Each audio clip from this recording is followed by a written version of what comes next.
Bab 1031 Mimpi Buruk Dozedar, Bagian 1. Berhenti, sebutkan nama kalian, dan alasan mengapa kalian ada di sini, di wilayah klan kulit hijau.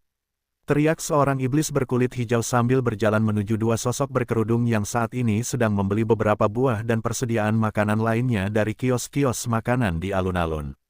Salah satu sosok berkerudung, yang mengenakan topeng rubah, berbalik untuk melihat iblis yang sedang menatap mereka dengan curiga. Namaku Sane, dan ini temanku Zelan, kata Shannon. Kami hanya datang ke sini untuk membeli beberapa persediaan untuk perjalanan kami. Apakah ada yang salah, Tuan? Mendengar suara halus dan lembut yang datang dari sosok berkerudung itu, iblis dari klan kulit hijau melirik anak buahnya, dan mengangguk singkat. Segera, lebih dari selusin anggota klan kulit hijau mengepung kedua sosok berkerudung itu, dalam pengepungan yang ketat. Kota ini sedang diawasi untuk mencari mata-mata potensial yang datang dari klan saingan kita, jawab iblis, yang tampaknya adalah kapten kelompok patroli ini. Kalian berdua harus ikut dengan kami, sehingga kami dapat memeriksa barang-barang kalian dan memastikan bahwa kalian bukan mata-mata yang dikirim oleh musuh-musuh kami. Kapten memiliki indera yang sangat tajam dan setelah mendengar bahwa suara itu milik seorang wanita muda, ia langsung memikirkan rencana jahat untuk menangkap mereka, sebelum kelompok lain menemukan mereka. Setelah William meninggalkan wilayah mereka, patriark mereka, Dozedar, mengeluarkan perintah bahwa semua orang asing harus diinterogasi dengan cara apapun ketika mereka ditemukan di dalam domain mereka. Karena sangat sedikit orang yang mengunjungi kota mereka secara teratur, kedua sosok berjubah itu menonjol. Awalnya, para iblis hanya ingin mencuri barang-barang mereka, tetapi setelah mendengar bahwa suara itu milik seorang wanita muda, tujuan mereka berubah. Kapten Iblis segera berencana untuk menangkap mereka berdua, sehingga mereka dapat menikmati waktu yang menyenangkan. Tepat ketika para iblis hendak menangkap kedua sosok berjubah itu, tiga makhluk kecil muncul dan berdiri di depan kedua gadis itu. Kekeke, aku akan melindungi mereka, kata Conan. Kalian berdua bisa memberi pelajaran pada orang-orang idiot ini. Elliot mengibaskan rambutnya sambil mengangkat dagunya dengan arogan. Ya ampun, tidak bisakah orang-orang berbelanja dengan tenang saat ini? Mengapa harus selalu ada orang-orang tolol yang berpikir dengan kepala bagian bawah, alih-alih kepala bagian utama mereka? Suara buku-buku jari yang diretakkan mencapai telinga para iblis yang hanya beberapa meter jauhnya dari Shannon dan Putri Ayla. Chloe menyeringai jahat pada para iblis berkulit hijau yang cukup sial untuk bertemu dengannya. Sudah lama sejak aku meninju seseorang, kata Chloe. Aku akan melakukannya. Kapten Iblis mengeluarkan pedangnya dan memberi perintah. Usahakan lalat-lalat yang menyebalkan ini, tapi jangan rusak barang-barangnya. Teriak Kapten, kita akan menikmatinya nanti. Ya, para iblis menyerbu dengan wajah penuh harapan tinggi. Sudah lama sejak mereka bermain dengan seorang gadis muda, dan mereka tidak akan menyia-nyiakan kesempatan ini untuk menikmati sepenuhnya persembahan yang ada di depan mereka. Setengah menit kemudian, suara jeritan kesakitan dan teriakan minta tolong bergema di alun-alun. Chloe menghancurkan wajah para iblis, dan mengirim mereka terbang ke segala arah. Elliot, di sisi lain, menyetrum mereka yang mencoba mendekati kelompok mereka. Bau daging hangus meresap ke alun-alun saat malaikat kecil itu menembakkan petir demi petir dari jari-jarinya yang kecil, memanggang mereka yang berani datang ke arah mereka. Setelah 1 menit berlalu, semua iblis telah ditangani. Elliot dan Chloe menahan diri, jadi tidak ada dari mereka yang mati. Namun, luka yang mereka terima dari kedua familiar itu cukup untuk melumpuhkan mereka selama setengah tahun tanpa perawatan yang tepat. Kapten patroli iblis menatap pemandangan ini dengan ngeri saat ia mencoba melarikan diri untuk menghindari dua monster kecil yang tanpa sadar telah ia lawan. Terlambat, bocah nakal. Elliot mencibir saat ia mengarahkan jarinya ke iblis yang berlari. Beberapa detik kemudian, sambaran petir yang lebih besar dari yang sebelumnya ia tembakkan melesat keluar dari ujung jarinya dan melesat menyeberangi jalan dalam sekejap. Kapten Iblis berteriak kesakitan sebelum jatuh tertelungkup di tanah, kehilangan kesadaran. Putri Ayla, yang telah mengabaikan seluruh pemandangan dari awal hingga akhir, sibuk menghitung koin di tas ajaibnya. Ini dia, 32 koin emas untuk semua yang ada di kiosmu, kata Putri Ayla sambil menyerahkan koin-koin itu kepada pemilik, yang menerimanya dengan tangan gemetar. Terima kasih, Nyonya atas kemurahan hatimu, jawab pemilik kios. Sebenarnya, ia hanya ingin menyelesaikan perdagangan karena takut para monster kecil itu akan memukulinya, jika ia menolak menjual barang dagangannya kepada wanita berjubah di depannya. Senang berbisnis denganmu, Putri Ayla mengangguk sambil menyimpan persediaan makanan di dalam cincin penyimpanannya. Sane, haruskah kita membeli semua yang kita lihat? Dengan begitu kita tidak perlu berhenti di banyak tempat di sepanjang jalan. Itu ide yang bagus, jawab Shannon. Ayo kita beli semuanya. Para pemilik kios bergidik ketika mereka melihat sosok-sosok berjubah itu berpisah, sehingga mereka bisa membeli barang lebih cepat. Conan dan Elliot pergi bersama Putri Ayla, sementara Chloe menemani Shannon. Kedua wanita muda itu menyibukkan diri dengan menimbun persediaan makanan dan pakaian yang akan membantu mereka berbaur dengan penduduk alam iblis. Sementara ini terjadi, kabar tentang perbuatan mereka sampai di kediaman utama klan kulit hijau, yang membuat Dozedar merah karena marah. Siapa yang berani menyakiti orang-orangku di wilayahku sendiri? Teriak Dozedar sambil menghantamkan tangan kirinya ke sandaran tangan kursinya.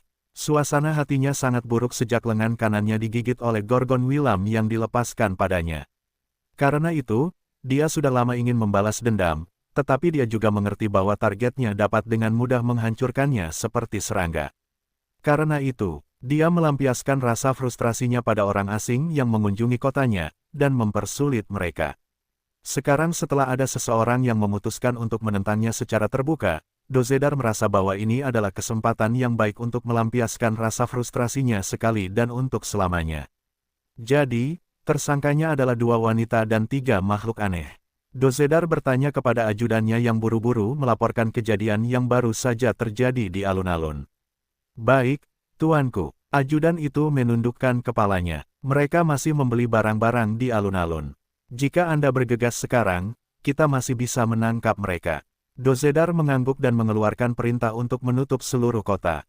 Meskipun dia yakin bahwa dia dapat dengan mudah menangkap kedua pembuat onar itu, dia memutuskan untuk menutup pintu keluar untuk berjaga-jaga jika mereka memutuskan untuk pergi sebelum dia bisa sampai ke lokasi mereka. Apakah mereka benar-benar berpikir bahwa klan kulit hijau hanyalah klan kecil yang dapat mereka marahi sesuka mereka?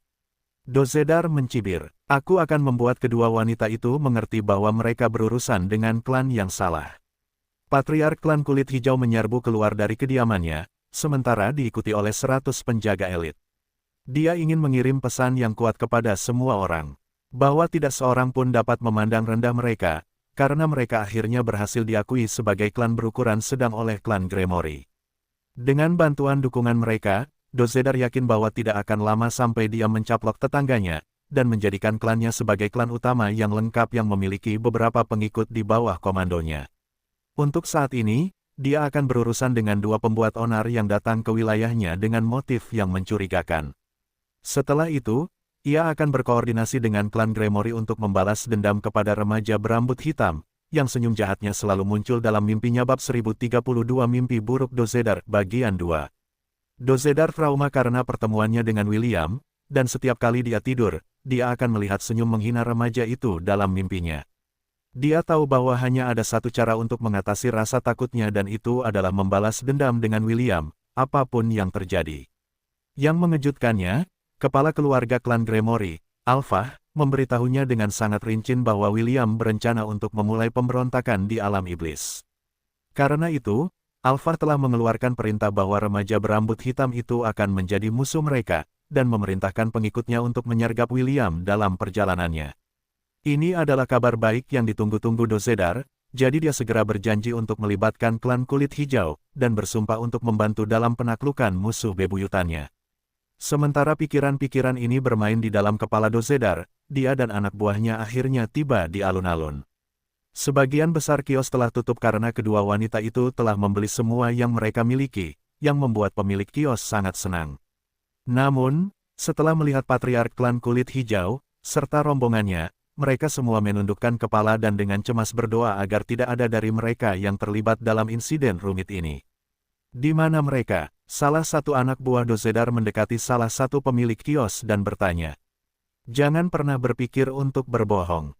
Jika kau melakukannya, kau akan dihukum karena pengkhianatan.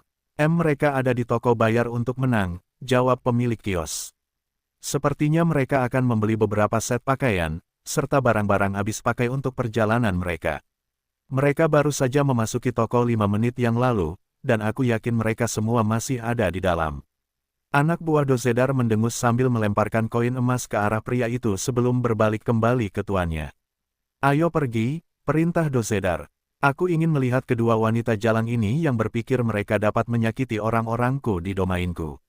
Tanda pisah tanda hubung. Lihat ini Zelan, kata Shannon sambil menunjukkan kepada Putri Ayla sebuah gaun 2 potong yang cantik yang menurutnya akan terlihat bagus pada teman barunya. Aku yakin ini akan terlihat bagus padamu. Putri Ayla memandangi gaun bermotif bunga yang diberikan Shannon kepadanya. Dia harus setuju bahwa gaun itu memang cukup cantik, dan bahkan membayangkan bagaimana reaksi William setelah melihatnya. Kamu punya mata yang bagus, pelanggan yang terhormat. Salah satu asisten toko berkomentar sambil tersenyum. Pakaian ini dibuat oleh salah satu klan di barat. Mereka dikenal memproduksi pakaian berkualitas tinggi, dan bos kita perlu melakukan perjalanan jauh untuk mendapatkan beberapa di antaranya. Ini memang pilihan yang bagus, Conan, yang duduk di bahu Putri Ayla, menganggukkan kepalanya tanda setuju. Ayo kita beli, Ayla. Baiklah, kata Putri Ayla sambil memegang pakaian di tangannya. Terima kasih, Sane. Shannon tersenyum manis. Sama-sama, ini adalah pertama kalinya dia berbelanja dengan seseorang yang seusia dengannya. Dia telah lama memperlakukan Putri Ayla sebagai temannya, dan keduanya langsung akrab setelah mereka melarikan diri dari Akademi Hestia. Sayangnya, mereka tidak dapat membeli banyak makanan untuk perjalanan mereka, jadi mereka memutuskan untuk mampir ke kota terdekat yang dapat mereka temukan untuk membeli beberapa perlengkapan. Keduanya mengira itu akan menjadi proses yang sederhana, tetapi insiden di alun-alun membuat mereka menyadari bahwa para iblis juga sangat mirip dengan manusia. Ada iblis yang baik, juga yang jahat. Awalnya, mereka mengira bahwa setiap iblis itu jahat dan selalu waspada, tetapi setelah membeli beberapa barang di alun-alun sebelum insiden itu terjadi, mereka memiliki pemahaman yang lebih baik tentang masyarakat iblis, yang hampir sama dengan masyarakat manusia. Tepat saat keduanya hendak membeli lebih banyak pakaian, beberapa iblis menyerbu ke dalam toko dan melihat ke arah mereka. Apakah itu mereka? Dozedar bertanya kepada salah satu ajudannya. Ya, tuanku, jawab ajudan itu.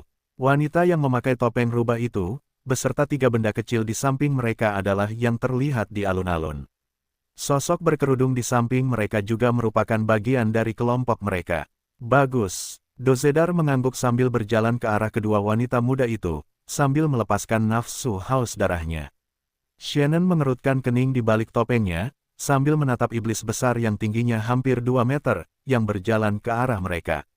Satu tatapan saja sudah cukup untuk memberitahu wanita bertelinga rubah itu bahwa dia adalah masalah, jadi dia melangkah maju dan berdiri di depan Putri Ayla, untuk melindunginya dari segala bentuk agresi tiba-tiba dari pihak iblis. Apakah kalian yang bertanggung jawab atas luka yang diderita anggota klanku di alun-alun? Tanya Dozedar. Merekalah yang mulai mengganggu kita, jawab Shannon. Kami hanya melindungi diri sendiri. Anggota staf yang membantu kedua wanita itu dengan pembelian mereka, buru-buru mundur beberapa langkah sambil menjauhkan diri dari kedua pelanggannya. Meskipun dia ingin membantu mereka, dia tidak sebanding dengan patriark klan kulit hijau yang dikenal brutal terhadap musuh-musuhnya.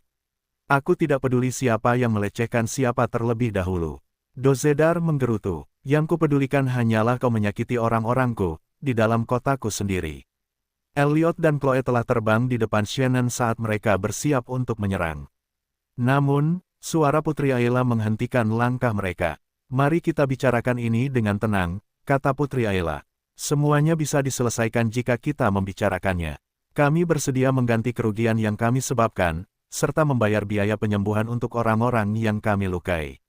Dozedar, melirik sosok berjubah yang telah berbicara dan indranya yang tajam membuatnya mengerutkan kening.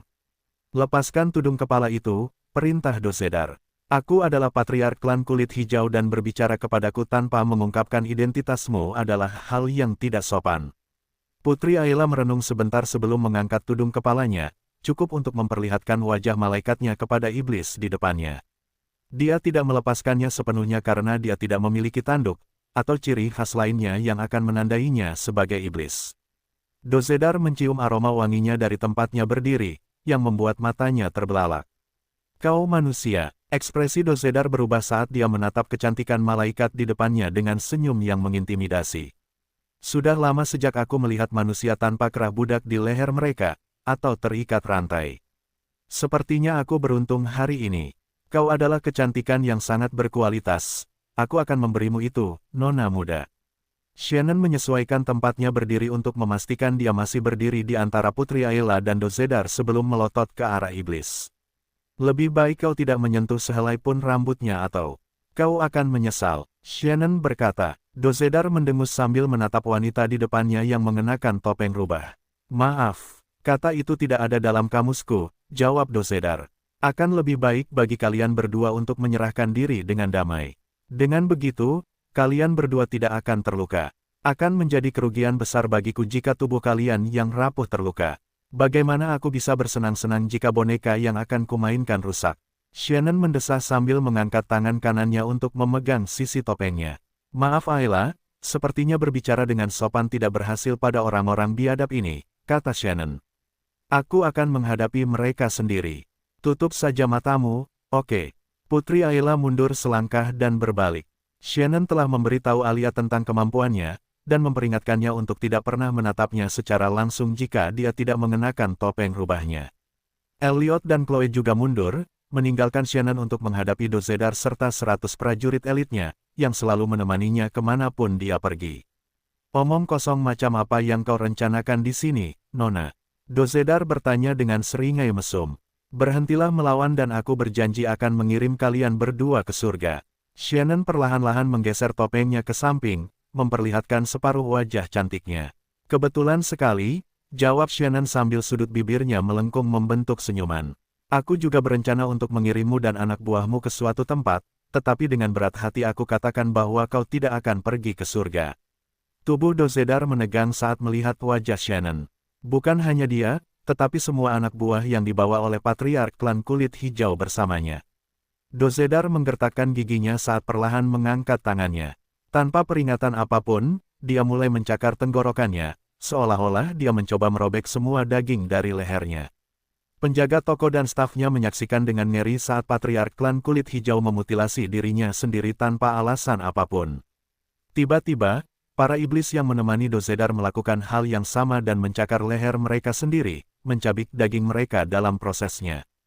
2 menit kemudian, Dozedar ambruk di lantai dengan matanya menatap lurus ke arah wanita bertelinga rubah yang sedang memandangnya. Pastikan untuk menjadi orang yang lebih baik di kehidupanmu selanjutnya, kata Shannon sambil menyelipkan topengnya sepenuhnya ke wajahnya sekali lagi. Itu adalah kata-kata terakhir yang didengar Dozedar dan anak buahnya sebelum mereka menghembuskan napas terakhir. Mereka semua meninggal dengan mata terbuka, sambil menatap Shannon dengan ekspresi ngeri di wajah mereka. Beberapa jam kemudian, berita kematian Dozedar menyebar di dalam klan kulit hijau. Shannon dan Putri Ayla mengunjungi kediaman utama klan mereka dan memberitahu anggota klan Dozedar bahwa mereka berdua adalah bagian dari rombongan Raymond Parker. Mereka bahkan memberi ultimatum kepada klan kulit hijau bahwa jika mereka menentang Lord Raymond maka mereka berdua akan kembali dan menghabisi seluruh klan mereka tanpa ampun. Sebagai seseorang yang mengamati William secara teratur, Shannon cukup menyadari situasi William saat ini. Dia tahu bahwa klan Gremory dan Half-Elf saling berselisih, jadi dia memutuskan untuk membantunya menghilangkan kemungkinan ancaman terhadap hidupnya. Karena itu, para tetua klan kulit hijau memutuskan semua hubungan yang mereka buat dengan klan Gremory, yang membuat Alpha menghantamkan tinjunya ke atas meja setelah mendengar berita itu. Dia tidak pernah menyangka William akan memiliki beberapa bala bantuan yang tidak dia ketahui, dan segera mengirim anak buahnya untuk menyelidiki apa yang sebenarnya terjadi di dalam kota klan kulit hijau. Sayangnya, orang-orang yang dia kirim untuk menyelidiki juga tewas di tangan Shannon, membuat Alpha tidak menyadari apa yang terjadi di tempat-tempat yang tidak dapat lagi dijangkau oleh mata dan pengaruhnya 10 hari telah berlalu sejak William meninggalkan padang pasir untuk melanjutkan perjalanannya ke utara. Sepanjang jalan, ia menaklukkan 2 klan utama, yang juga merupakan pengikut klan Gremory di wilayah Tenggara Alam Iblis. Kakek kira, Zev, telah memberinya daftar klan, dan individu yang berada di bawah kendali Alpha di sepanjang rute yang mereka ambil. Untuk mencegah berita menyebar, William memutuskan untuk menggunakan metode sederhana untuk memulai penaklukannya. Rencana penaklukan Half-Elf itu sangat sederhana. Yang perlu ia lakukan hanyalah meminta Optimus untuk memberitahu di mana patriark klan utama berada. Setelah itu, ia akan melemparkan patriark tersebut ke wilayah 1000 binatang miliknya, di mana Putri Sidoni sedang menunggu untuk menyihirnya. Setelah patriark tersihir, ia akan segera mengadakan konferensi keluarga untuk mengumpulkan semua anggota penting keluarganya.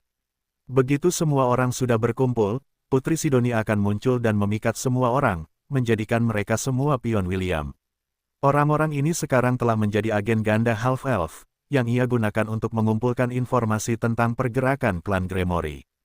Hal ini pada gilirannya memberi William pemahaman yang lebih baik tentang ruang lingkup rencana Alpha, yang membuatnya menyadari betapa mendominasinya keluarga Raja Iblis itu.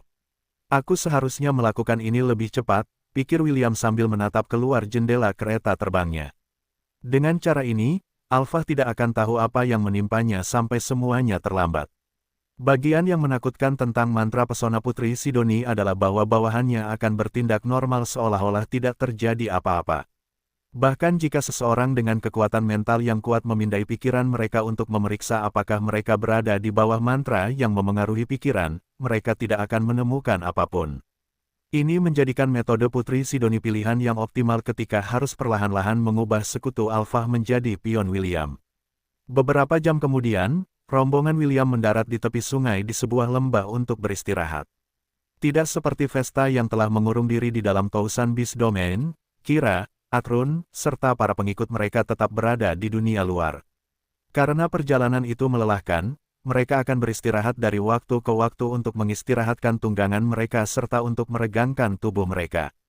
Ali dan Ari, dua gadis perisai Vesta, menyibukkan diri dengan memancing di sungai untuk dijadikan makan siang bagi nona muda mereka. Yang sangat mengejutkan William, Vesta akan selalu makan malam dengan dua pelayannya, yang membuat half-elf itu menyadari bahwa si cantik berambut hijau memperlakukan kedua gadis itu dengan baik. Charmaine juga merasa kompetitif dan berburu ikan untuk dimakan William. Setengah jam kemudian, ketiga gadis itu menangkap satu ikan demi satu, sementara Kira dan Athrun mengamati dari samping. "Sudah berapa banyak yang kau tangkap, Kira?" tanya Athrun sambil duduk dengan tongkat pancing di tangannya. "Hanya satu," desah Kira. Gadis-gadis itu membuat semua ikan menjauh. Athrun terkekeh sambil melihat mangkuknya yang masih kosong. Tidak seperti Kira yang berhasil menangkap satu, iblis terpelajar itu tidak menangkap apapun. Di sisi lain, William sedang sibuk membaca buku di tangannya. Ini adalah salah satu novel yang dibawanya kembali dari bumi. Satu-satunya alasan mengapa novel ini menarik perhatiannya adalah karena tokoh utama juga seorang half-elf dengan rambut merah dan mata hijau seperti dirinya. Tepat saat dia hendak membuka halaman berikutnya, indera tajamnya mendengar suara beberapa burung yang kesal yang tampaknya telah terganggu dari istirahat damai mereka di pinggiran lembah. Tiba-tiba, sebuah pemberitahuan muncul di halaman status William yang membuatnya menghentikan apapun yang sedang dilakukannya. "Tidak mungkin," gumam William sambil terbang menuju langit. "Optimus, apakah kamu yakin tidak melakukan kesalahan? Kurang dari baiklah, kau akan segera tahu apakah aku melakukan kesalahan atau tidak." "Lebih besar dari," jawaban Optimus bernada menggoda, yang membuat jantung half-elf itu berdebar kencang di dalam dadanya. Tak lama kemudian, sebuah titik hitam muncul di cakrawala, dan langsung menuju ke lokasinya. Meskipun masih jauh, penglihatan William sangat bagus, jadi dia dapat mengenali siapa itu sejak awal. "Wah, kau tampak cukup bersemangat, Will," kata Oliver sambil mengitari half-elf itu dua kali sebelum mendarat di bahunya. "Sepertinya hidupmu baik akhir-akhir ini." "Tuan kedua, aku merindukanmu," kata William sambil mengusap dagu Oliver. Apakah kau benar-benar merindukanku?" tanya Oliver. "Atau kau merindukan orang lain?" "Tentu saja, aku merindukanmu, Tuan kedua," jawab William. "Bagaimana mungkin aku tidak merindukanmu?" Oliver terkekeh sambil menatap ke kejauhan. "Kurasa aku harus memberitahu Nyonya bahwa kau tidak merindukannya." "Apa yang kau bicarakan, Tuan kedua?" "Tentu saja aku juga merindukan Tuan." "Apa yang kau rindukan darinya?" "Semuanya," jawab William dengan cepat, "dari ujung kepala hingga ujung kakinya. Aku merindukan semuanya." Oliver menganggukkan kepalanya dengan puas. "Jawaban yang bagus. My Lady juga merindukanmu." Mata William menyimpan sedikit kebahagiaan di dalamnya saat ia mencoba untuk mencongkel jawaban dari bibir Oliver, tetapi si monyet beo mengabaikan usahanya. "Dengarkan aku, Will, ada sesuatu yang perlu kukatakan padamu," kata Oliver dengan ekspresi serius di wajahnya. Sebenarnya, tuanku tidak datang sendirian. Ia membawa tuannya bersamanya. Katakan padaku, seberapa banyak yang kau ketahui tentang Baba Yaga? William berkedip sekali lalu dua kali sebelum memberi Oliver jawaban yang jujur. Yang aku tahu dia adalah demigod terkuat di benua iblis, jawab William. Dia juga ahli ilmu hitam dan lebih suka menyendiri. Oliver mengangguk karena itu adalah pengetahuan umum yang dimiliki orang-orang tentang Baba Yaga. Si monyet beo ingin William bertindak dengan benar saat Baba Yaga datang karena dia adalah ibu yang tidak pernah dimiliki Selin. Meskipun nenek tua jelek itu tampak seperti orang yang riang, dia adalah demigod yang sangat pendendam. Itu juga sebabnya tidak ada yang berani menyinggung perasaannya, kecuali mereka ingin seluruh garis keturunan mereka dimusnahkan dari muka dunia. Will, Baba Yaga adalah master dan ibu Selin, jelas Oliver. Sebaiknya kau bersikap sebaik mungkin saat berbicara dengannya. Master juga sangat menghormatinya, dan dia akan marah padamu jika kau bertindak tidak sopan di depan ibu keduanya. William menganggukkan kepalanya dengan serius setelah mendengar penjelasan Oliver. Pada saat itulah sebuah ide muncul di kepalanya. Tuan kedua, karena Anda mengatakan bahwa Tuan menganggap Baba Yaga sebagai ibu keduanya, apakah itu berarti saya dapat meminta guru untuk menikahinya? Pernikahan, kurasa Anda bisa. Namun, itu akan sulit saat ini. William mengangkat sebelah alisnya saat menatap Oliver dengan tatapan penuh tanya. Si monyet beo mendesah sebelum memberikan jawaban samar kepada peri setengah. Tunggu saja sampai dia datang, kata Oliver. Jangan berharap terlalu banyak. Selin sedang banyak urusan sekarang, dan pernikahan adalah hal yang paling tidak penting baginya. William menganggukkan kepalanya dengan enggan saat melihat ke kejauhan tempat Oliver sedang memandang. Entah mengapa, dia merasa cemas tentang pertemuan tak terduganya dengan peri cantik yang telah mengajarinya banyak hal dalam hidup. Dia pikir dia harus bepergian selama beberapa minggu lagi untuk menemuinya, tetapi takdir adalah wanita yang tidak menentu dan memutuskan untuk membiarkan mereka berdua bertemu lebih awal.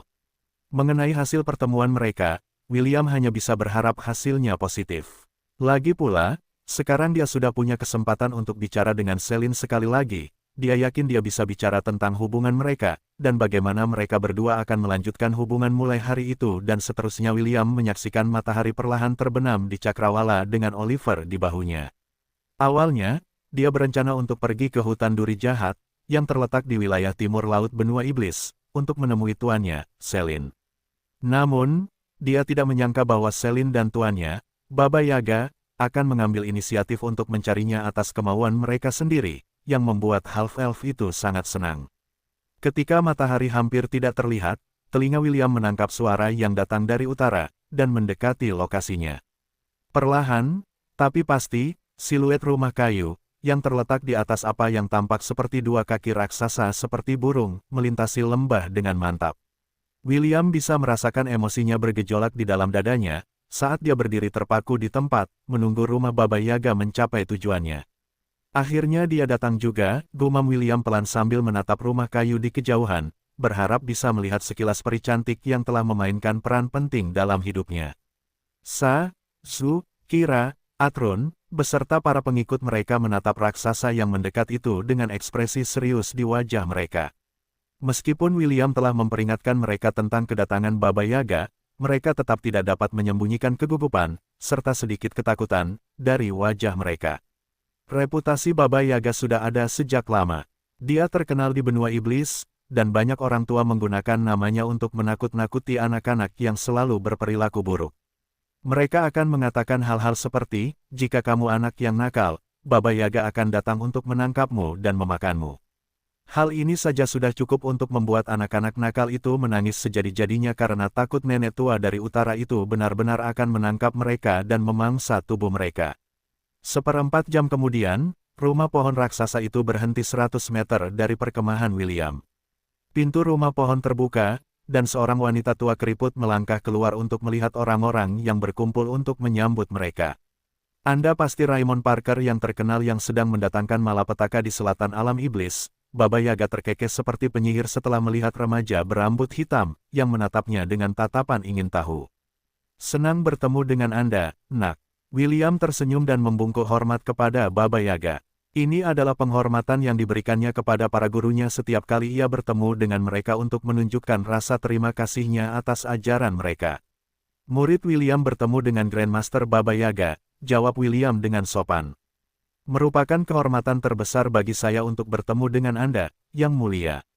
Ya ampun, gelombang Anda mendapat 8 poin, Baba Yaga tersenyum sambil menganggukkan kepalanya dengan puas.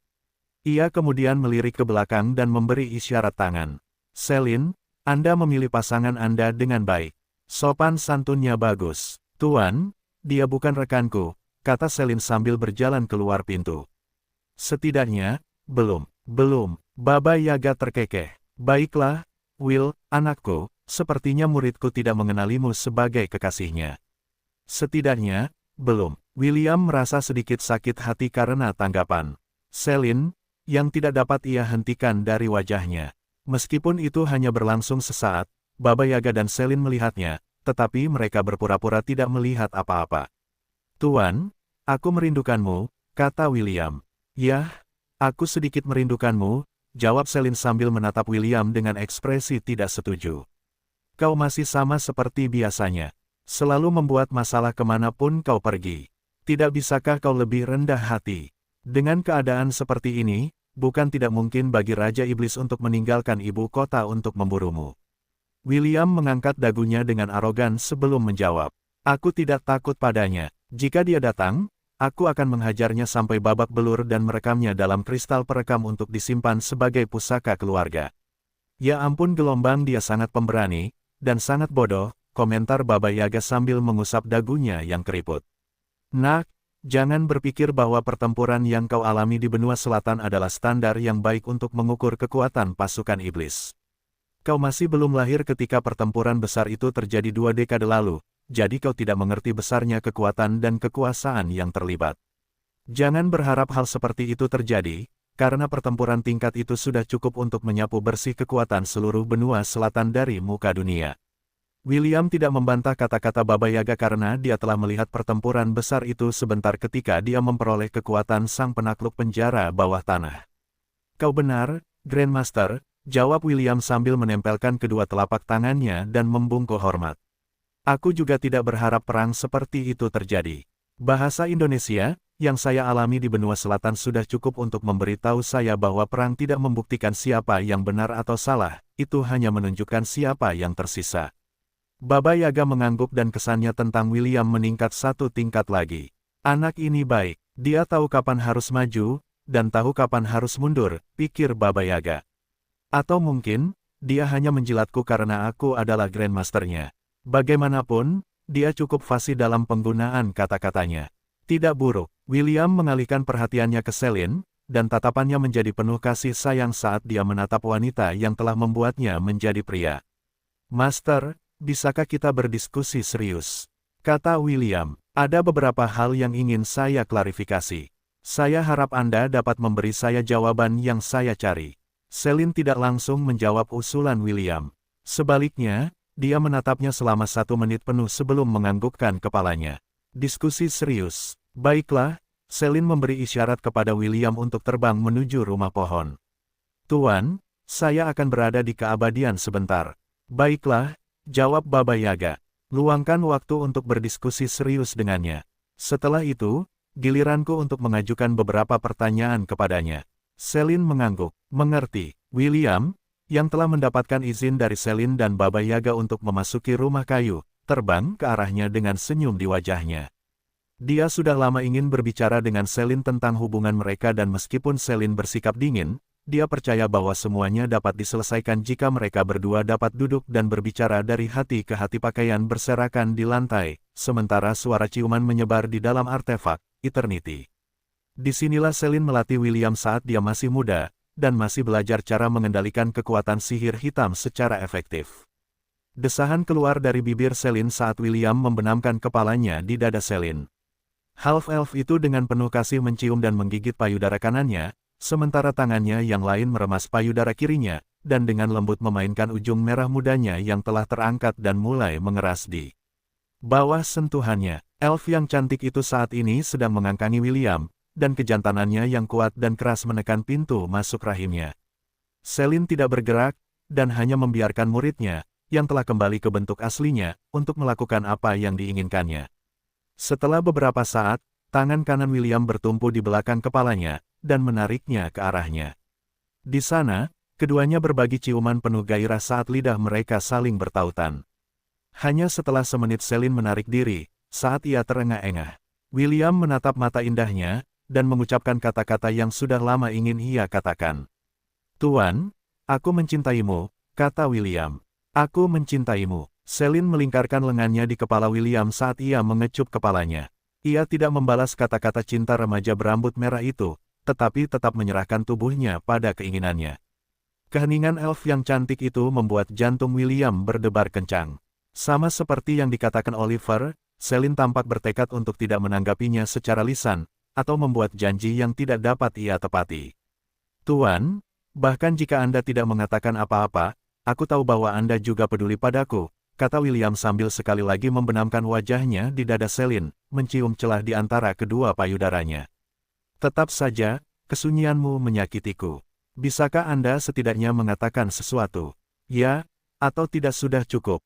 Celine menepuk kepala William pelan, sembari mengarahkan bibirnya ke payudara kirinya, di mana puting merah mudanya tengah menanti belayannya. William menurutinya sembari menghisap, dan menggigit pelan ujung yang kencang itu, dengan maksud untuk menandainya sebagai miliknya. Setelah memberikan cinta dan kasih sayang, William mengangkat kepalanya dan mencium leher Celine, membuat tubuhnya menggigil tanpa sadar. "Teruskan," bisik Celine, "minumlah darahku." William menggigit pelan dan menghisap leher Celine, meninggalkan bekas di sana. Namun, ia tidak menjulurkan taringnya untuk menghisap darahnya. Sebaliknya, tangan William menopang bokong Celine, dan mengangkatnya sedikit, hingga mulut William dan payudaranya saling bersentuhan. Tiba-tiba, Celine merasakan sakit yang menusuk, saat William menggigit payudara kanannya, hingga berdarah. Tak lama kemudian, perasaan euforia pun menyelimuti tubuhnya, membuat tubuhnya menggigil untuk kedua kalinya. Setelah sensasi geli itu tak tertahankan, Celine memegang kepala William sambil menyuarakan keluhannya. "Kenapa kau selalu menghisap darahku dari tempat itu?" kata Celine dengan suara yang mengandung sedikit rasa tak berdaya. "Apa kau punya semacam fetis?" William tidak menjawab dan terus meminum darahnya dengan gembira. Meskipun darah Celine tidak seenak darah Katie, itu tetaplah darah cinta pertamanya di dunia Hestia. Itu adalah darah wanita yang ingin ia jadikan istrinya.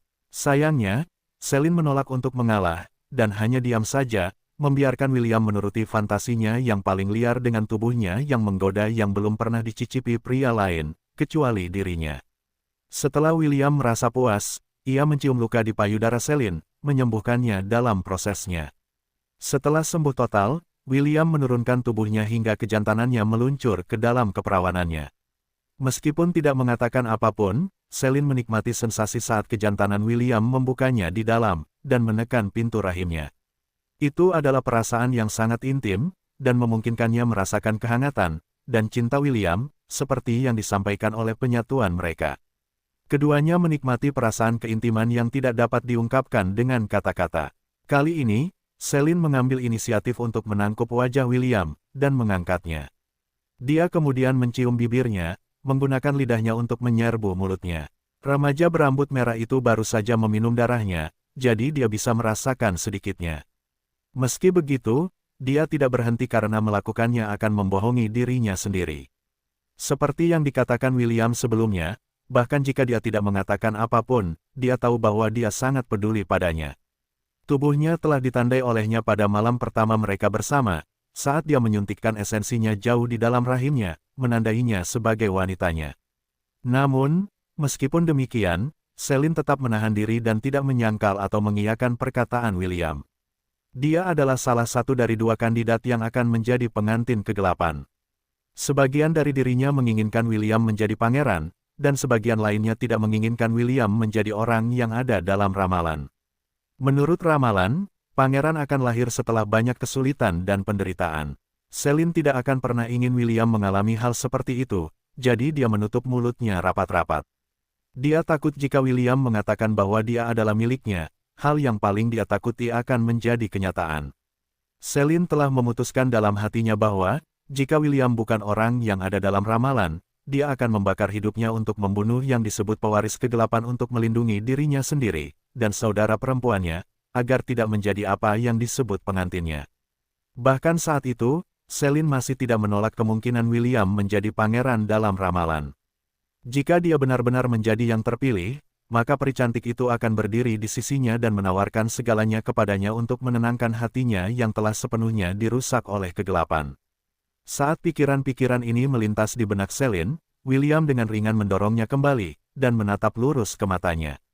"Tuan, karena Anda tidak akan menjawab maka saya tidak punya pilihan lain selain memastikan bahwa Anda mengandung anak saya," kata William dengan ekspresi serius di wajahnya.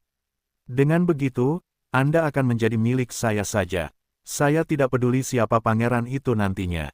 Saya tidak akan membiarkan dia mencuri Anda dari saya."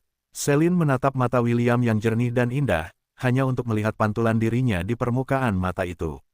Dia mengerti bahwa William tidak menggertak, dan dia benar-benar berencana untuk bercinta dengannya sampai dia hamil dengan anaknya. "Lakukan yang terbaik," kata Celine sambil melingkarkan lengannya di leher William dan menempelkan seluruh tubuhnya ke tubuhnya yang ramping dan kuat. "Aku menantangmu untuk membuatku hamil." Ini adalah pertama kalinya Celine membiarkan jejak hasratnya mencapai hati William, membuat half-elf itu tersenyum seolah beban telah terangkat dari pundaknya.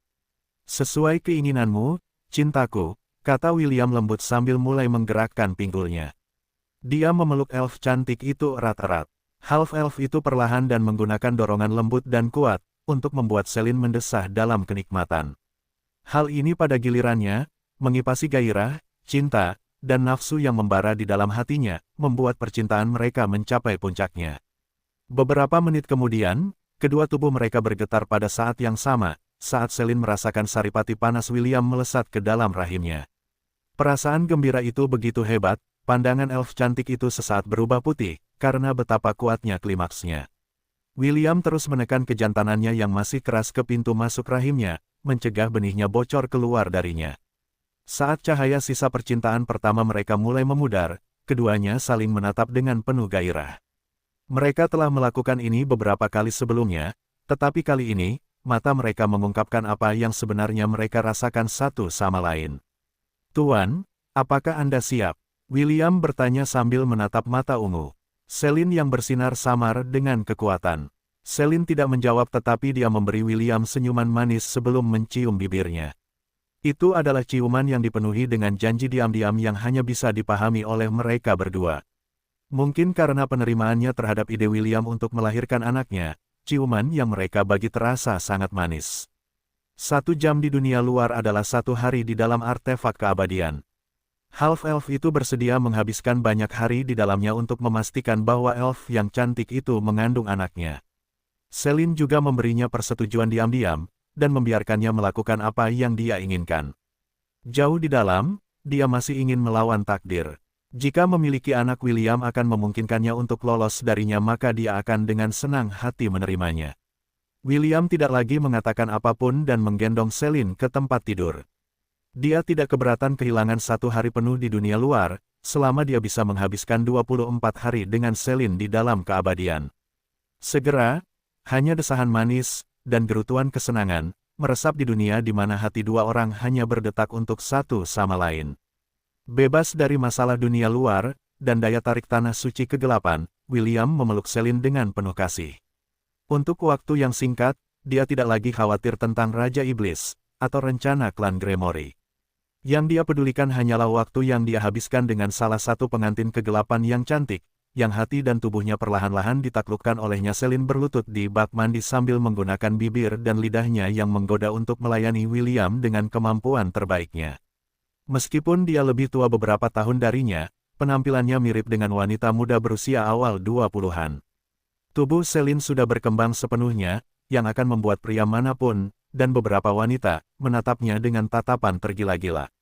Lekuk tubuhnya bisa dianggap sempurna, dan banyak yang akan berjuang untuk mendapatkan kesempatan menjadikannya kekasih mereka.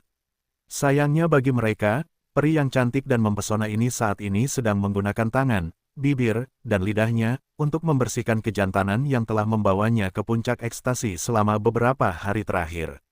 William bisa dianggap tak tertandingi dalam seni bercinta karena stamina dan keterampilannya di ranjang tidak ada duanya. Meski begitu, setelah bercinta dengan Selin setiap hari, hasratnya terhadapnya tidak pernah pudar. Tentu saja, mereka banyak beristirahat di sela-sela waktu.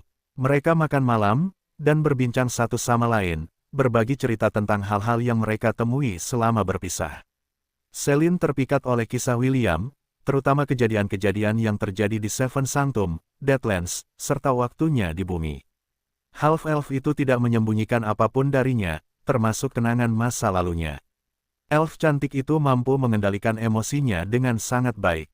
Dia telah menahan diri, agar tidak jatuh cinta sepenuhnya pada William, karena takut apa yang akan terjadi di masa depan akan menghancurkan hati mereka berdua.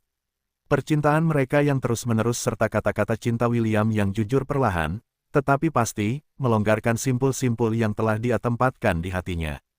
Bahkan ada saat selama percintaan mereka ketika dia hampir mengatakan bahwa dia juga mencintainya, sebagai balasan atas kata-kata cinta yang dibisikkan half-elf di telinganya. Untungnya, dia berhasil menahan diri tepat waktu, dan menutupi kata-kata tidak jelas yang keluar dari bibirnya sebagai desahan, bukan karena senang, tetapi karena lega. Keduanya baru saja selesai bercinta, dan pergi mandi untuk membersihkan diri. Namun, Selin mengatakan kepada William bahwa ia bermaksud menjilatinya hingga bersih, sebagai ucapan terima kasih karena telah membuatnya merasa dicintai. Selin telah menggoda kejantanan William dengan bibir, lidah, dan tangannya yang menggoda selama setengah jam, selalu berhenti tepat saat ia akan mencapai klimaks. Siksaan ini adalah balasan Selin karena hampir saja melontarkan kata-kata yang telah lama ia pendam dalam hatinya. Wajah William dipenuhi dengan ketidakberdayaan, setiap kali ia ditolak pelepasannya, membelai kecenderungan sadisnya. Kau pikir kau bisa menaklukkanku semudah itu? Pikir Selin sambil mendaratkan ciuman di kelenjar yang berdenyut di tangannya. Ini balasan atas apa yang kau lakukan sebelumnya. Pada saat itulah Selin merasakan tangan William berada di atas kepalanya. Dia menatapnya dengan tatapan penuh tanya saat dia melepaskan kejantanannya dari bibirnya yang sensual, menyebabkan suara letupan yang terdengar. Tuan, kumohon, kata William dengan ekspresi memerah. Berikan aku kebebasan. Baiklah, Selin mengalah. Dia tahu bahwa William sudah mencapai batasnya, jadi dia memutuskan untuk mengakhiri siksaan sensualnya, sehingga mereka akhirnya bisa membersihkan diri dan makan siang. Dalam semenit, gerutuan keluar dari bibir William saat Selin memegang erat-erat anggotanya di dalam mulutnya. Tak lama kemudian, William mencapai puncaknya, dan peri cantik itu menyerap semuanya, tidak membiarkan setetes pun tumpah dari mulutnya. Selin memastikan untuk menggunakan tangannya untuk meremas William dengan benar sampai esensi terakhirnya telah diserap olehnya. Meskipun dia tidak mau mengakuinya, dia sangat menyukai anggota tubuh William yang kuat dan jantan, yang memenuhinya sampai penuh dengan maksud membuatnya hamil. Beberapa menit kemudian, Selin memandikan tubuh William, menggosok setiap sudut dan celah. William melakukan hal yang sama, dan mereka berdua pergi ke ruang makan untuk makan siang. Sementara keduanya membenamkan diri di dalam keabadian, hal-hal tertentu terjadi di benua iblis. Patriark klan Gremory, Alpha, mendengarkan laporan mata-mata dan agen yang dia tempatkan di wilayah Tenggara, tetapi tidak satu pun dari mereka melihat jejak remaja berambut hitam yang bernama Raymond Parker. Ini adalah sesuatu yang membingungkan Alpha karena dia pikir William akan menghancurkan jalannya menuju setiap klan utama yang dia lewati, dan memaksa mereka untuk tunduk pada keinginannya, tetapi itu tidak pernah terjadi. Semuanya begitu damai sehingga membuat Alpha merasa paranoid. Baginya, dia lebih suka William mengambil tindakan berani yang akan memungkinkan Patriark klan Gremory mengetahui keberadaannya dan di mana dia akan menyerang selanjutnya. Dengan begitu, dia bisa merencanakan dengan baik dan menyiapkan penyergapan di masa depan, yang akan memberikan pukulan telak bagi pendatang baru, yang berani menantang kekuatan klannya. Apakah kamu yakin belum melihatnya? Alpha bertanya kepada Patriark klan Senka, yang dianggap akan menjadi salah satu klan utama pertama yang akan dikunjungi William setelah meninggalkan Gurun Fortaer. Dia seharusnya sudah memasuki wilayahmu sekarang. Tidak, kami belum melihatnya, jawab Patriark klan Senka. Aku bahkan menempatkan pengintaiku di sepanjang perbatasan kami untuk memastikan bahwa kami akan diperingatkan segera setelah dia dan rombongannya muncul, tetapi tidak ada pengintaiku yang melihat tanda-tanda bayangan mereka. Mungkin dia berubah pikiran. Alpha menggelengkan kepalanya. Tidak mungkin. Dia orang yang sombong. Aku yakin dia akan mengambil kesempatan ini untuk membuat namanya dikenal dunia. Tetap saja, faktanya dia tidak ada di sini. Mungkin dia mengubah rutenya, itu mungkin saja. Namun, tetaplah waspada. Patriark klan Senka mengangguk. Dimengerti. Alpha memutuskan sambungan dan segera melihat peta benua iblis di depannya. Dia menyipitkan matanya dan memindai peta untuk kemungkinan rute yang mungkin diambil remaja berambut hitam itu setelah meninggalkan gurun. Apakah perhitunganku salah? Pikir Alpha sambil mengamati peta. Mungkinkah dia pergi ke barat? Tapi dia telah bepergian ke utara selama ini. Saat lelaki tua itu membuat spekulasinya, dia mendengar ketukan di pintu yang membuatnya berhenti merenung untuk sementara waktu. Masuk, perintah Alpha. Pintu terbuka, dan salah satu bawahan kepercayaannya memasuki ruangan. Bawahan itu berjalan ke arah Alpha dan hanya berhenti 2 meter darinya sebelum berlutut di lantai. Yang mulia, Raja Iblis telah mengirim pesan kepadamu, bawahan itu melaporkan.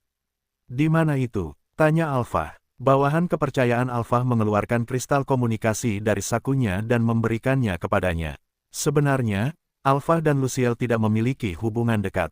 Keduanya hanya menggunakan yang lain untuk keuntungan, tetapi mereka baik-baik saja dengan pengaturan ini. Sebenarnya, Alpha telah menggunakan pengaruh Luciel berkali-kali di masa lalu untuk memungkinkan klan Gremory mencapai ketinggian yang belum pernah terjadi sebelumnya di bawah manajemennya. Hal ini pada gilirannya memperkuat faksi Raja Iblis, jadi Luciel menutup mata terhadap intrik Alpha. Keduanya mengerti bahwa mereka saling membutuhkan, jadi mereka saling menoleransi sampai batas tertentu. Alpha menyalurkan kekuatan sihirnya ke kristal komunikasi, dan bayangan Luciel muncul di depannya. Ini hanyalah pesan yang direkam, jadi satu-satunya hal yang bisa dia lakukan adalah mendengarkan balasan Raja Iblis atas kekhawatirannya tentang remaja berambut hitam, yang menyebabkan keributan di wilayah selatan benua itu. Aku sudah mengirim orang untuk menyelidiki identitas dan keberadaannya, suara Luciel yang dingin dan mendominasi menyebar di dalam kantor Alpha. Begitu aku lebih memahami niatnya, aku akan mengirim salah satu jenderalku untuk membantumu menghadapinya. Ini adalah waktu yang krusial, dan aku tidak bisa meninggalkan ibu kota. Aku akan menyerahkan masalah tentang pendatang baru ini kepadamu. Aku tidak peduli bagaimana kamu menghadapinya, tetapi pastikan untuk tidak merusak gambaran yang lebih besar. Klan yang mendukungku semakin sedikit jumlahnya, dan itu sebagian besar karena keserakahanmu. Akan lebih baik jika kamu mengendalikan ekspansimu untuk saat ini. Aku tidak ingin klan utama berpaling dariku, terutama karena aku telah menerima informasi yang dapat dipercaya bahwa seseorang berencana untuk menggulingkanku. Jika kamu tidak memiliki masalah penting lainnya untuk diceritakan kepadaku, yang terbaik adalah kamu berkomunikasi langsung dengan jenderalku. Aku tidak suka menerima surat yang ditandatangani olehmu. Alpha mengendalikan keinginannya untuk meludah di lantai berkarpetnya karena dia juga tidak ingin berinteraksi dengan Luciel sebanyak mungkin. Hubungan mereka murni tentang keuntungan dan keuntungan, jadi mereka tidak merasa perlu untuk saling menyanjung. Baiklah, aku akan menangani ini sendiri, gerutu Alpha sambil sekali lagi menatap peta benua iblis di depannya. Seperti yang dikatakan Luciel, dia tidak bisa mengambil risiko gambaran yang lebih besar. Ini adalah sesuatu yang mereka berdua inginkan selama 2 dekade terakhir.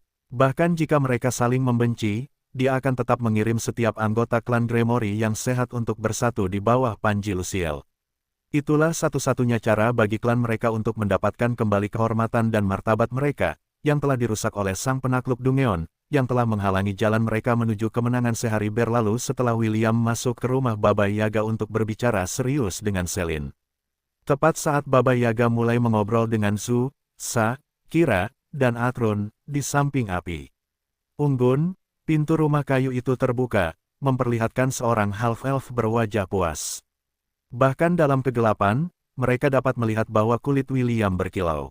Seolah-olah dia baru saja dipijat ala Swedia, dan auranya dipenuhi dengan rasa percaya diri. Semenit kemudian, seorang elf cantik dengan rambut ungu panjang, mengenakan kacamata berbingkai emas muncul di belakangnya. Kira dan Atrun tidak dapat mengalihkan pandangan darinya karena betapa memukau penampilannya. Baba Yaga terkekeh seperti penyihir saat melihat mereka berdua. Dia kemudian menatap Selin dengan tatapan, apakah kau berhasil memerasnya hingga kering, yang membuat Selin mengalihkan pandangannya karena malu. William tersenyum karena dia menyadari percakapan halus antara Baba Yaga dan Selin ini. Untuk membantu wanitanya mengatasi rasa malunya, half-elf itu menangkup pipi wanita itu dan menciumnya di depan semua orang. Kira dan Atrun yang melihat ini mengacungkan jari tengah di hati William, sementara Zhu, Sa, dan Baba Yaga hanya terkekeh dan mengacungkan jempol kepada half-elf itu atas keberaniannya. Ketika ciuman itu berakhir, Celine mencubit pinggang William, dan berbisik bahwa dia seharusnya tidak bersikap mesra dengannya di depan umum. Half-elf itu merasa senang saat itu, jadi dia menahan cubitan Celine. Ketika elf cantik itu menyadari bahwa serangannya tidak berhasil, dia mendesah dalam hati dan melepaskan tangannya dari pinggangnya. Dia kemudian melayang di udara, dan terbang menuju tuannya, yang tampaknya telah menjalin hubungan baik dengan teman-teman seperjalanan William. William tersenyum ketika dia melihat tuannya yang bangga di kejauhan. Mereka berdua telah menghabiskan 24 hari di dalam keabadian, yang setara dengan 24 jam. Selama itu, mereka berdua telah membicarakan banyak hal, namun, Celine selalu mengalihkan topik pembicaraan, atau hanya terdiam, setiap kali William memintanya untuk menikah. Half-elf itu mengerti bahwa tuannya juga menyukainya, tetapi ada sesuatu yang menghalanginya untuk menganggukkan kepala, dan berkata ya pada lamarannya. Tentu saja, William tahu alasannya, dan karena itu, dia tidak lagi memaksakan masalah itu. Dia hanya melakukan apa yang bisa dia lakukan dan itu adalah memberitahu Celine betapa dia mencintainya. Ada kalanya Celine akan membalas perasaannya dengan gerakan sederhana, seperti ciuman, pelukan, atau berinisiatif untuk mengajaknya minum darahnya. Tak ada kata yang terucap tentang perasaannya terhadapnya, tetapi gerak-geriknya sudah cukup untuk memberitahu William apa yang perlu diketahuinya. Sekarang setelah mereka bersama, mereka akan menghadapi ramalan ini secara langsung. Jika itu satu-satunya cara untuk membebaskannya dari takdirnya, maka William akan lebih dari bersedia untuk berjuang keras demi dirinya. Sepertinya aku selalu melawan takdir, terlepas dari kehidupan apa yang sedang kujalani, pikir William sambil melompat dari rumah kayu, dan terbang menuju api unggun untuk bergabung dengan yang lain. Aku kalah dalam 2 kehidupanku sebelumnya, tetapi yang ketiga kalinya adalah keberuntungan. Kali ini, aku tidak akan kalah. Aku pasti akan menang. William hanya beberapa meter dari api unggun ketika sekelilingnya tiba-tiba tertutup kegelapan. Dia mengamati sekelilingnya, tetapi dia tidak dapat melihat apapun di depannya. Tidak ada api unggun, tidak ada bintang di langit, dan tidak ada teman yang menunggunya. Hanya ada dia dan kegelapan yang pekat, yang tampaknya telah menjebaknya sepenuhnya. Tiba-tiba, dia melihat 2 bola cahaya keemasan di kejauhan. Perlahan tapi pasti, mereka bergerak ke arahnya. Sepertinya kau bersenang-senang dengan muridku, Nak, suara Baba Yaga yang seperti penyihir terdengar di telinga William. Tapi, apakah kau berencana untuk bertanggung jawab atas dirinya? Kedua bola emas itu berhenti 1 meter dari William dan berubah menjadi sepasang mata sebelum wajah keriput dari demigod terkuat di benua iblis muncul dalam penglihatannya. Tuan adalah wanitaku, jawab William. Aku akan bertanggung jawab penuh dan memastikan bahwa aku membuatnya bahagia. Kata-kata yang berani, tetapi bisakah kau benar-benar melakukannya? Aku akan melakukannya. Tawa Baba Yaga yang seperti penyihir terdengar di telinga William saat dia menatapnya. Aku akan melakukannya, bukan berarti kau dapat mendukungnya, Baba Yaga. Bagaimanapun, kata-kata hanyalah kata-kata. Ketika langit benar-benar runtuh, dan dunia ini diselimuti kegelapan, kata-kata, aku akan melakukannya, mungkin tidak cukup untuk memastikan keselamatannya. William menghadapi tatapan Baba Yaga secara langsung. Aku akan melakukan segala daya untuk menjauhkannya dari bahaya. Aku memiliki kemampuan untuk melakukan itu. Apakah kau bisa? Tawa mengejek keluar dari bibir Baba Yaga. Percayalah, Nak, melawan seorang demigod adalah hal yang paling tidak perlu kau khawatirkan. Kau akan melawan ramalan yang sudah ditetapkan. Bahkan dengan semua kartu trufmu yang digabungkan, aku khawatir itu tidak akan cukup, begitu pewaris kegelapan lahir. William mengerutkan kening karena dia tidak percaya dengan kata-kata Baba Yaga. Dia telah bertarung melawan demigod, dewa semu, dan, sampai batas tertentu, melawan dewa. Dengan pengalaman dan kekuatan yang telah diperolehnya selama ini, dia yakin bahwa dia akan mampu mengatasi apapun yang akan terjadi di masa depan dengan menggunakan kekuatan yang dimilikinya. Aku bisa melihat bahwa kau tidak percaya kata-kataku, kata Baba Yaga lembut. Tidak apa-apa, aku tidak akan memaksamu untuk percaya padaku. Namun, jika dan ketika saat itu tiba, kau akan mengerti bahwa bahkan dengan semua yang kau miliki, ada beberapa hal yang tidak dapat kau atasi hanya dengan perasaan saja. William menggelengkan kepalanya. Aku sepenuhnya memahami perasaan tidak berdaya yang datang bahkan jika kau telah memberikan segalanya yang kau miliki. Aku tahu perasaan putus asa ketika kau melihat semua yang kau cintai mati di depanmu, dan dunia yang kau coba lindungi dilalap api yang membara. Aku tahu tentang janji-janji yang diingkari karena keadaan yang tidak terduga, dan air mata yang mengikutinya. Inilah sebabnya, aku mengerti, lebih dari siapapun, bagaimana rasanya melawan takdir. Tapi, bagaimana dengan itu? Bahkan jika ramalan ini sudah ditetapkan, bagaimana dengan itu? Selama aku masih bernapas, aku akan melindungi orang-orang yang penting bagiku bahkan jika kau mengorbankan hal-hal yang sangat penting bagimu. Baba Yaga menyela dan menyelesaikan pernyataan William. Betapa mulianya dirimu, tetapi bagaimana jika itu masih belum cukup? Bagaimana jika setelah kau mengorbankan segalanya? Kenanganmu, cintamu, dan mereka yang mencintaimu. Bagaimana jika setelah mengorbankan semuanya, kau masih gagal melindungi mereka yang penting bagimu? Lalu bagaimana? William menundukkan kepalanya sambil merenungkan jawaban atas pertanyaan Baba Yaga dengan serius.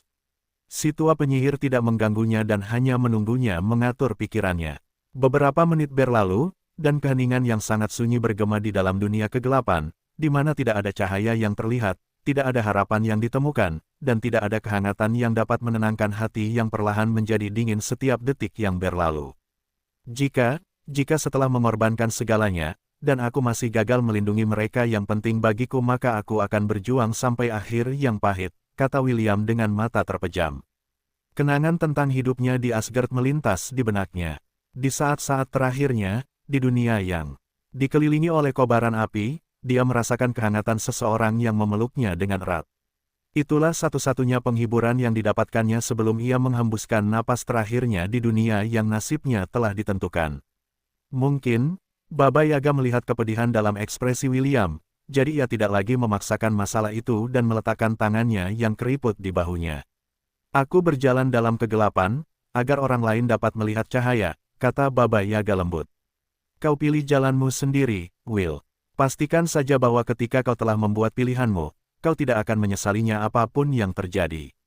Baba Yaga menepuk bahunya 2 kali sebelum melambaikan tangannya, mengusir semua kegelapan itu. Ia ingin tahu sejauh mana William bersedia melangkah untuk melindungi orang-orang yang ia cintai. Meskipun apa yang dilakukannya cukup sewenang-wenang, jawaban yang diberikan anak laki-laki itu membuatnya merasa bahwa semua harapan belum hilang. Waktu yang akan menjawabnya, Yang Will, Baba Yaga mendesah saat melihat half-elf itu terbang menuju api unggun tempat muridnya Selin menunggunya. Mungkin butuh waktu setahun, mungkin butuh waktu sehari. Namun, apa yang sudah ditakdirkan akan selalu menemukan jalannya. Bab 1038, Serang Raja Iblis di tempat yang paling menyakitkan. Putri Sidoni dan Lilith menatap Selin seolah-olah dia adalah musuh bebuyutan mereka. Untuk pertama kalinya, kedua wanita itu sepakat akan sesuatu, yaitu waspada terhadap wanita berambut ungu, yang dengan tenang minum teh di depan mereka. William telah mengundang Selin ke dalam wilayah 1000 binatang miliknya, sehingga mereka bisa sarapan bersama, dan Selin menerima undangannya. Ketika sucubus yang menggoda, dan Putri Amazon melihat peri cantik di samping kekasih mereka, keduanya merasa terancam, seolah-olah posisi mereka di hati William akan ditendang oleh penyusup yang datang ke villa mereka. Ashe dan Chiffon duduk di sisi kiri dan kanan William, dan menyuapinya biskuit, meskipun mereka baru saja selesai sarapan. Tidak seperti Putri Sidoni dan Lilith, Chiffon cukup senang bahwa salah satu saudara perempuannya tampaknya tertarik pada William. Adapun Ashe, dia sudah lama tahu bahwa half-elf itu punya perasaan pada Selin, jadi dia tidak terkejut dengan hasil ini. Di sisi lain, Vesta mengamati ketegangan halus di udara dengan senyum di wajahnya. Untuk beberapa alasan, iblis batinnya ingin melihat konfrontasi antara ketiga wanita itu, yang dengan tenang minum teh, saat mereka saling memandang.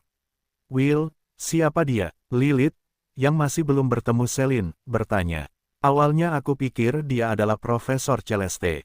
Tapi, setelah pengamatan yang cermat, aku menyadari bahwa auranya berbeda dari miliknya. William tersenyum ketika dia melihat Putri Amazon yang jarang muncul di dalam domainnya karena tanggung jawabnya sebagai putri di Kekaisaran Ares. Dia adalah tuanku, Selin di Wisteria, jawab William saat dia memperkenalkan Selin kepada tunangannya. Tuan, ini Putri Lilith dari Kekaisaran Amazon. Dia tunanganku. Selin menatap Lilith dan mengangguk singkat. Kudengar bahwa para prajurit Amazon selalu mencari pria yang memenuhi syarat untuk dibawa kembali ke kekaisaran mereka, sehingga mereka dapat melahirkan para prajurit yang kuat. Jadi, kau memilih muridku sebagai pasanganmu. Benar sekali, jawab Lilith. Kau punya selera yang aneh terhadap pria.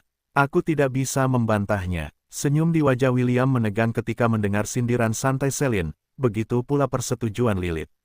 Entah mengapa, ia memiliki keinginan kuat untuk melemparkan kedua wanita itu ke dalam artefak keabadian, dan melawan mereka di sana dengan 200 ronde di ranjang. Apa yang kau suka darinya? Tanya Selin. Aku sangat penasaran tentang bagaimana para Amazon menilai para pendonor benih mereka. Sebenarnya, aku tidak menyukainya pada awalnya, jawab Lilith sambil melirik William sekilas. Aku hanya menginginkan benihnya, tetapi setelah serangkaian kejadian, aku menemukan bahwa aku menyukai gadis berambut merah, jadi aku memutuskan untuk menjadikannya pasangan hidupku. Itu sangat disayangkan. Kau mendapat bagian yang kurang dari tongkat itu.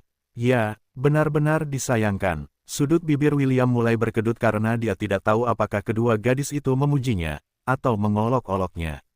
Chiffon, yang mendengarkan di samping, terkikik saat dia menempelkan biskuit ke bibir William yang cemberut. Half-elf itu menggigit dan mengunyahnya dengan marah. Tunggu saja, kalian berdua, pikir William. Aku akan memastikan untuk tetap memakannya sampai kalian berdua memohon maaf. Selin dan Lilith mengobrol lebih lama sebelum Putri Amazon dengan enggan meninggalkan wilayah 1000 binatang untuk kembali menjalankan tugasnya. Namun, sebelum dia pergi, dia memastikan untuk memberi William ciuman penuh gairah dan membisikkan, "Maafkan aku," kepadanya, yang membuat William menahan rencananya untuk membiarkan Lilith menjalani seluruh rangkaian Kama Sutra dalam satu malam.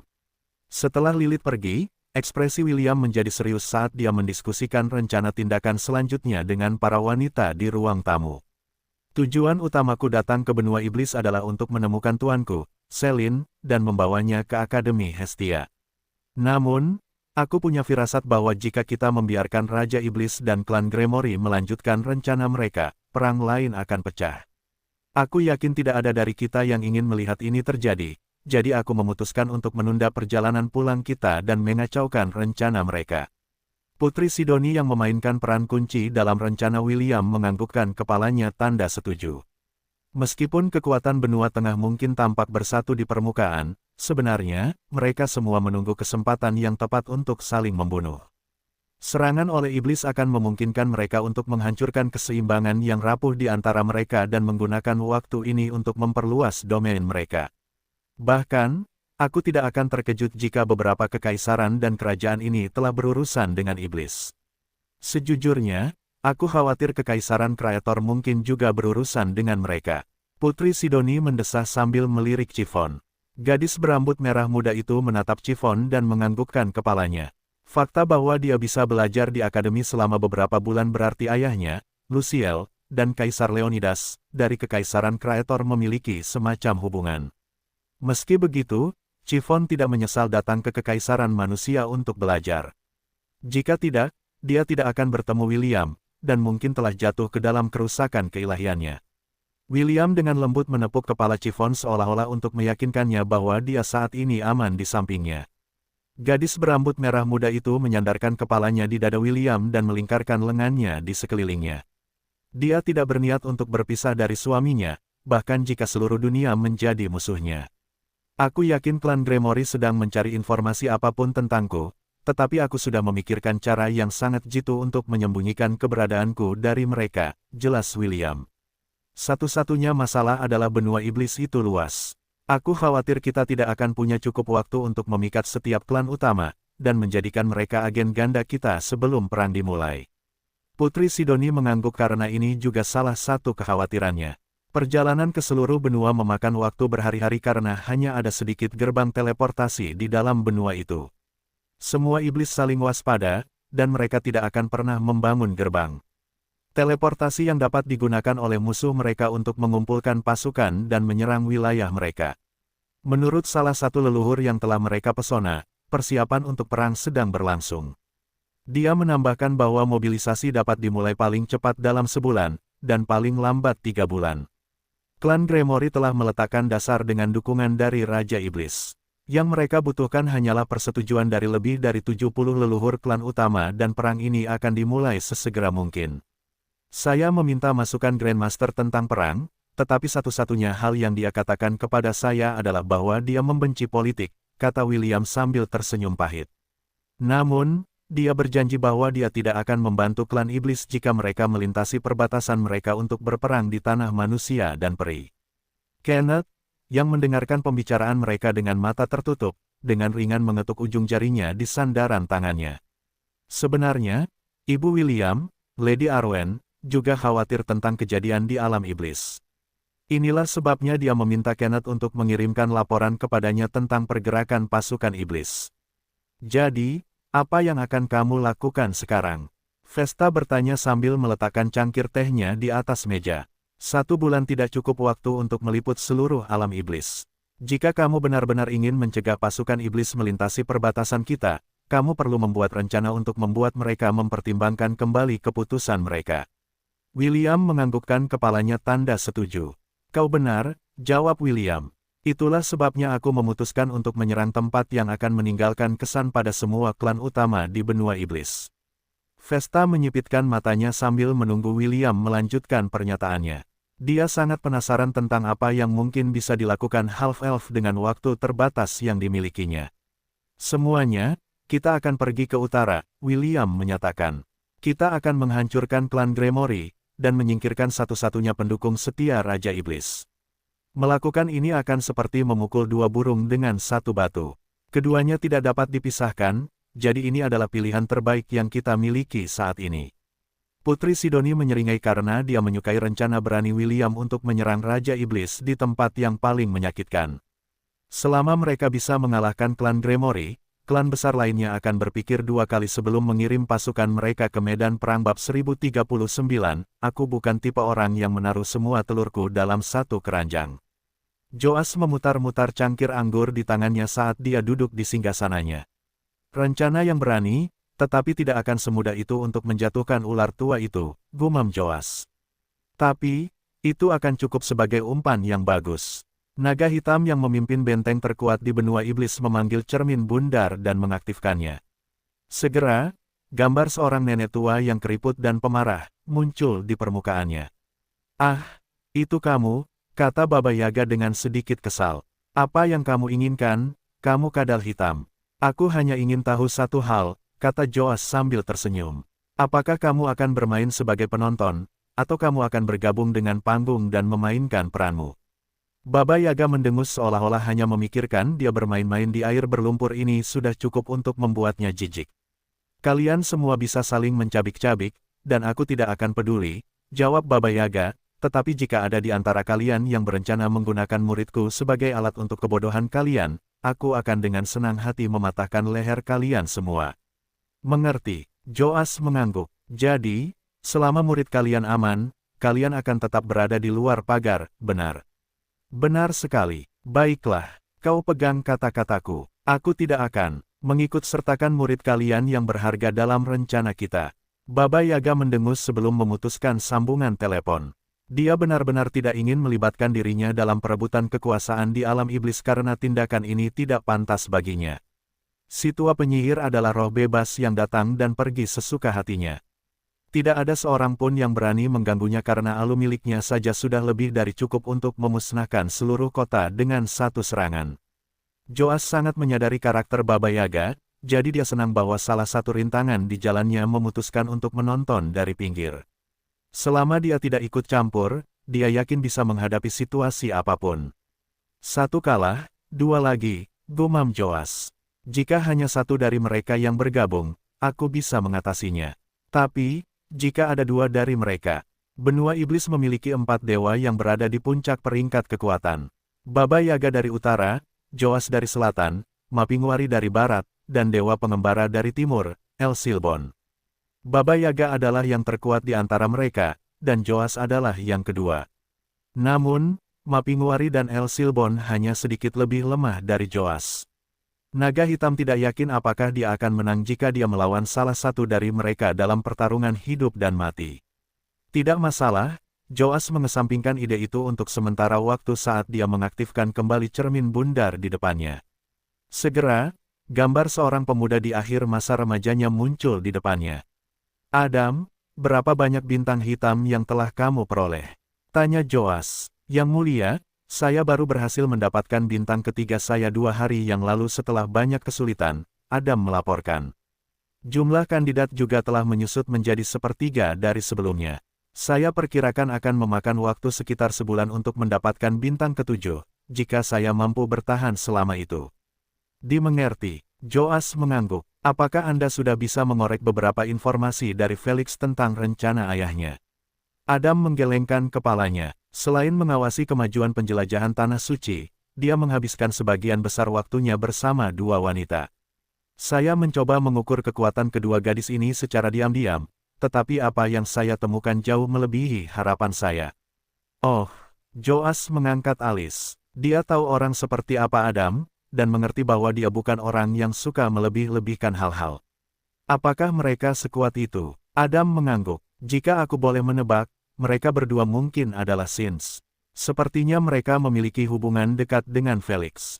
Aku tidak tahu apakah mereka adalah kenalannya, atau kekasihnya, tetapi satu hal yang pasti, mereka berdua berbahaya. Aku tidak berani menyelidiki mereka lebih jauh. Joas tersenyum. Seperti yang diharapkan dari muridku. Kau telah melakukannya dengan baik.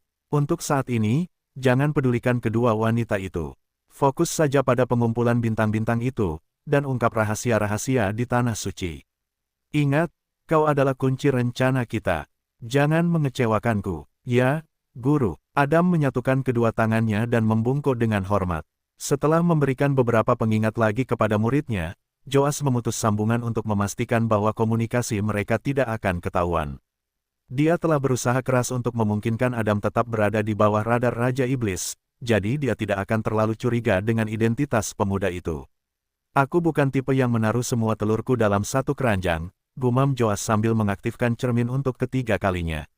Era baru akan terbuka, dan mereka yang lama tidak punya pilihan selain mengakui perubahan zaman. Ini hanyalah langkah awal untuk mengakhiri semua perjuangan. Permukaan cermin beriak saat seorang pria tua berambut putih muncul di hadapan Joas. Joas, bagaimana keadaan di alam iblis? Biron, kepala sekolah Akademi Hestia bertanya sambil tersenyum. Wajah tuanya menunjukkan sedikit rasa geli, seolah-olah dia sedang melihat mainan luar biasa yang baru saja ditemukannya. Biasa saja, jawab Joas. Apakah kamu sudah menyiapkan semuanya? Biron mengangguk. Kami sudah mempersiapkan yang terbaik yang kami bisa. Yang perlu kami lakukan hanyalah menunggu ramalan itu terwujud. Joas menyeringai. Bukankah kita semua begitu? Kedua pria itu terkekeh. Mereka adalah orang-orang yang memiliki kekuatan dan pengaruh besar di faksi masing-masing, jadi bekerja sama adalah sesuatu yang menguntungkan bagi mereka berdua. Adam baru saja memberitahuku bahwa ujian di Tanah Suci mungkin hanya berlangsung selama sebulan lebih, kata Joas. Hanya masalah waktu sebelum Luciel bergerak juga. Apakah William bukan umpan yang cukup bagus? Tanya Biron. Aku berani bersumpah bahwa Luciel akan segera pergi dan menemukannya begitu dia membuat gelombang di wilayahnya sendiri. Inilah sebabnya aku secara pribadi mendelegasikannya untuk pergi ke alam iblis untuk menemukan Selin. Selama mereka berdua bersama, Luciel tidak punya pilihan selain memperhatikan mereka. Naga hitam mengangguk mengerti. Luciel tidak seberani dulu setelah kehilangan lengannya, jawab Joas. Namun, selama William dan Selin bersama, dia tidak punya pilihan selain memperhatikan mereka. Naga hitam tahu bahwa melawan takdir adalah hal yang sangat sulit dilakukan. Inilah sebabnya dia memutuskan untuk mengendalikannya. Selama dia memainkan kartunya dengan benar, dia percaya bahwa dia akan dapat mengarahkan peristiwa yang akan segera terjadi ke hasil yang diinginkannya. Suatu hasil yang akan memiliki peluang lebih tinggi untuk membiarkan dunia Hestia selamat dari bencana yang akan segera datang mengetuk pintunya bab 1040 pasukan di bawah komando Alpha. Baiklah, mari kita mulai rapat strategi kita, kata William sambil mengamati wajah semua orang yang akan berpartisipasi dalam penyerangan terhadap ibu kota klan Gremory, Lexicon. Kasei, ceritakan semua yang kau ketahui tentang lawan kita. Patriark klan Raja menganggukkan kepalanya sambil menjelaskan semua informasi yang telah dikumpulkannya selama bertahun-tahun. Klan Gremory dikenal sebagai klan iblis terkuat di benua ini. Mereka memiliki total 7 kota, dan memiliki 20 klan vasal, jelas Kasei. 5 dari 20 itu adalah klan berukuran sedang, yang semuanya memiliki klan vasal mereka sendiri di bawah mereka. Tidak ada klan besar di wilayah utara benua iblis yang berani menantang otoritas mereka. Hal ini memungkinkan mereka untuk mengarahkan pandangan mereka ke tempat lain, dan memperluas wilayah mereka dari sana. Kasei berhenti sejenak saat dia mengeluarkan kristal dari cincin penyimpanannya dan mengaktifkannya. Seketika, gambar Alpha, serta pasukan di bawah komandonya muncul di daftar. Selain pasukan pribadinya, Alpha juga memiliki 3 myriad beast di bawahnya, kata Kasei sambil melambaikan tangannya, menunjukkan 3 monster yang menjadi kartu truf Alpha. Gambar monster setinggi 6 meter dengan bulu putih tebal, dan taring tajam muncul di depan semua orang. Yeti Agung, Banfa, adalah binatang pelindung dari utara yang beku, dan dikatakan memanggil kekuatan badai salju saat bertarung melawan lawan-lawannya, kata Kasei. Harap dicatat bahwa selain nama-nama binatang, dan pangkat mereka, semua yang lain hanyalah rumor yang telah kukumpulkan selama bertahun-tahun. Artinya, apakah monster ini mampu memanggil badai salju atau tidak, adalah sesuatu yang belum dapat dipastikan. Kasei melambaikan tangannya lagi dan bayangan Yeti besar menghilang. Kali ini, seekor ular sepanjang 500 meter dengan 9 kepala muncul dalam proyeksi tersebut. Monster ini disebut Xiang Liu. Itu adalah monster yang sangat berbisa yang kemampuan regenerasinya tidak akan kalah dari Hydra. Monster itu berpartisipasi dalam pertempuran besar melawan benua Silvermoon, tetapi terluka parah saat bertarung melawan golem kuno Draum. William menyilangkan lengan di dadanya saat mendengar nama golem kuno yang telah menjadi mimpi buruk baginya selama perang di benua selatan. Karena itu adalah golem kuno, ia kebal terhadap racun, jadi cukup bisa dimengerti bahwa Xiang Liu bukanlah tandingannya. Terakhir, Argus Panoptes, Kasei mengerutkan kening saat bayangan raksasa, dengan lebih dari 100 mata di kepalanya, diproyeksikan di depan mereka. Raksasa ini sering disebut maha melihat karena ia dapat melihat melalui penyamaran, serta hal-hal yang tak terlihat, sejauh bermil-mil. Ia juga yang menjaga ibu kota Lexicon. Dengan ia berdiri menjaga, rencana apapun untuk menyerang ibu kota akan digagalkan jauh sebelum para penyerang mencapai tembok kota. Bahkan bisa dibilang itu adalah rintangan terbesar yang harus kita atasi jika kita berencana untuk merebut benteng klan Gremory dengan cepat.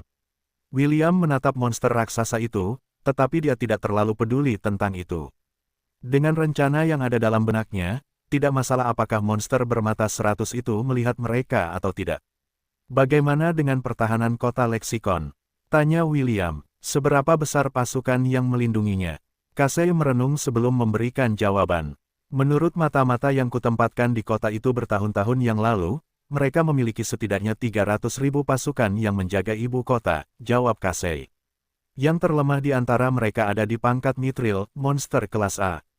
Mereka secara pribadi dipilih sendiri di antara para prajurit terkuat yang lahir di antara para pengikut klan Gremory. Sisa pasukan klan Gremory ditempatkan di sepanjang perbatasan wilayah mereka. Jika diberi waktu, jumlah pasukan mereka bisa 3 kali lipat jika bala bantuan dari berbagai klan datang untuk membantu mempertahankan kota. Kasei menjentikkan jarinya dan peta kota muncul di depan semua orang. Kota Lexicon juga merupakan kota terbesar kedua di benua iblis, luasnya sekitar 100 mil persegi, dan dihuni oleh sedikitnya 2 hingga 4 juta iblis. William mengangguk mengerti. Ia cukup terkesan dengan pengetahuan Kasei tentang klan Gremory, yang berarti bahwa ia telah memperhatikan mereka dengan saksama sejak ia menjadi patriark klannya. Jadi, di mana kediaman klan Gremory berada? Tanya William. Kasei mendesah saat ia melihat proyeksi kota. Kediaman klan Gremory tidak dapat ditemukan di kota ini, jelas Kasei.